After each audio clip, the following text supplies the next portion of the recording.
One of the greatest formula that I know is E plus R equals O. Events of life, our response to them gives us our outcome. So that events will happen despite of us, in spite of us, irrespective of us. Our response is a decision that we make. You've got to be passionate about the thing that you want. There are not ways to it. You've got to be passionate about it. You must decide that which you must do. The last couple of years we've had a shake-up because of a pandemic that has hit us, not only as Kenyans but worldwide, the coronavirus. And the coronavirus brought some thoughts as to change of the things that we believe in, things that we thought were most important in our lives, including our jobs, including the relationship that we had, the parties that we went, and it blocked us. And it got me thinking about our lives and what needs to be done. And it reminded me very much on the fact that we do have dreams, we have thoughts that we like to achieve in our lives. And when these thoughts are shaken by circumstances like those of the pandemic, what are the things that are going to keep us in the game? What are the things that are going to make us, cause us to be able to follow up to the dreams to the end? And I have a couple of thoughts that I would like to share with us this day. And one of the thoughts is that we must always remember our greatness, that there's greatness in us, that each one of us is created in a unique way, in a special way, so that to bring something on this earth that is different, that nobody else can bring. And one preacher says that the richest place on earth is not gold mines of South Africa, the oil wells of Middle East, but the richest place is the graveyard. And for him, the reason why he says this, and I agree with him, is that buried in the graveyard are the dreams and hopes. They are the books that were never written, the companies that were never started, those things that were never done in people's lives, but they died. In fact, some writer says that people die at the age of 21 but don't get buried until they're 65, meaning that at age 21 they give up on hope, on life, and they walk through this life up to the age of 65 when they die, and they're buried after retiring from a job that never fulfilled them. And for us, for you and I think it's time that we started thinking that we can do it differently, that we can live our dreams, that we can be able to walk those things that we desire.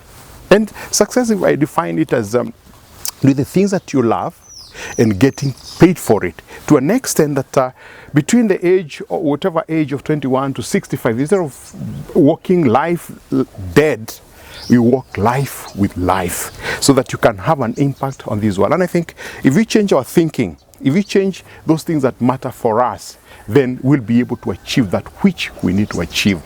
And a couple of thoughts that I have in mind, that if we were to be able to be what God wants us to be, number one, we must listen. We must desire to seek His face and to seek to understand that which that matters most in our lives. And that will give us our vision, because our vision will be that thing that we desire to do, that dream that we desire to achieve. Like, for example, mine is that I desire to inspire people to reach their destiny. That is my calling. I may do many other things in the world, do some business, do some consultation work, but that is the key thing, that's the bottom line, that's the purpose for which I exist. And that's why I'm actually doing even this video, to be able to encourage you to do that. If you don't have a dream, others will ride over you, because you will be walking other people's dreams, and you will never be satisfied with other people's dreams, because there's something within you that tells you there's something special about you, you're special, that you need to achieve. If your vision is right, focus on those things that you have the skills for, the talents for, the desire for, then that will be achieved. If then you have a vision, the next thing that you must remember is that you must decide that which you must do. What is it that you must do? And decision, for information, comes from the same root as incision. When you say incision, you say cut through, but when you say decision, you cut off. It means that for you to move forward, or for you to be able to achieve that dream, you must cut off certain things in your life. It could be people that are around you. It could be circumstances, situation. It could be stopping and asking yourself, this thing that I'm doing right now, what is it doing for me? Is it making me better, or is it slowing me down? Is it moving forward, or is it moving me back?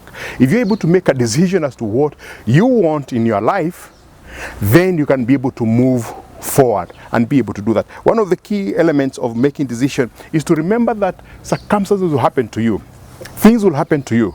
Things that are good. You have sick people in your family. You will get sick yourself. As I stand before you, during this pandemic, I was I was sick of corona twice.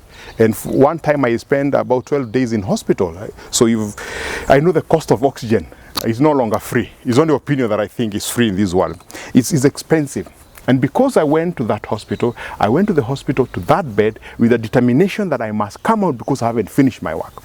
You may call that whatever you want to call it, but for me, I call that faith. That I walked into that bed believing that I must get out. And because I believe I must get out, I got out. I decided that I had not finished my work here. And God honored me. He brought me back. I've conquered cancer, colon cancer.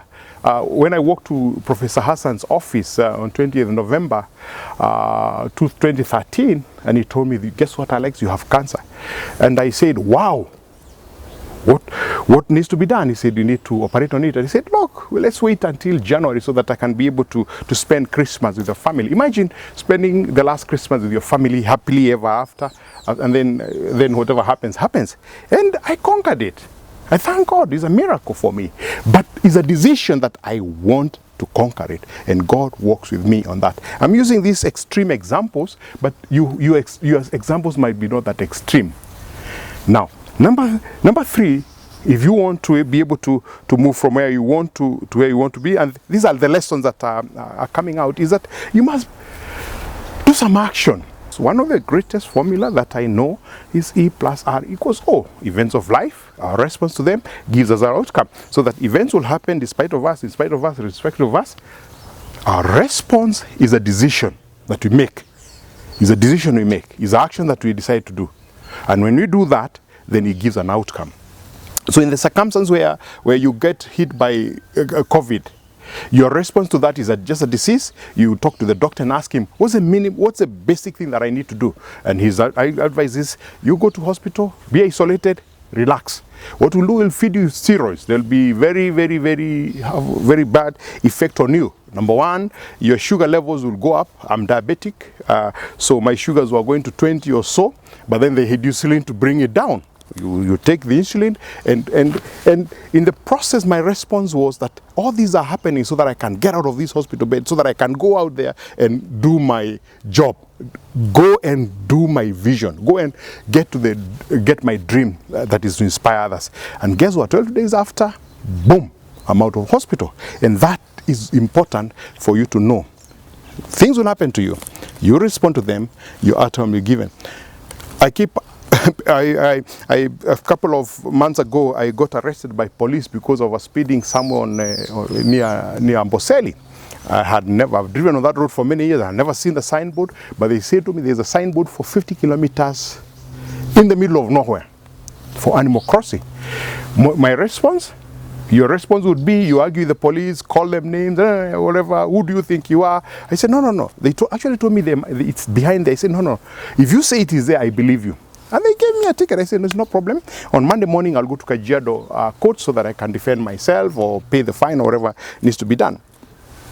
And I left. After I left, I reached Loitoktok. I went to the police station and I walked into the OCS and I said, look, I got caught on the road. And I can assure you, this is my home. I've come for the last 30 years and have never seen a night boat there. I wasn't being rude or whatever, but it's because I had not seen it. Guess what? He forgave me. He withdrew the charge sheet and said, look, that's what we want. People that can accept that they have made a mistake and they are ready to do the right thing going forward. And I promised him that next time I'll not be able to drive that fast on that stretch, because now I know that there's a signboard for animals crossing. For animals crossing, so you save the animals. So what is your response to the things that happen to you? And finally, this COVID has taught us that you've got to be passionate about the thing that you want. There are not ways to it. You've got to be passionate about it. Whether you work at home or you work in the office, or wherever you work from, you must be passionate about the thing that you want. And God help us that we be passionate in the things that we want. God bless you. Thank you.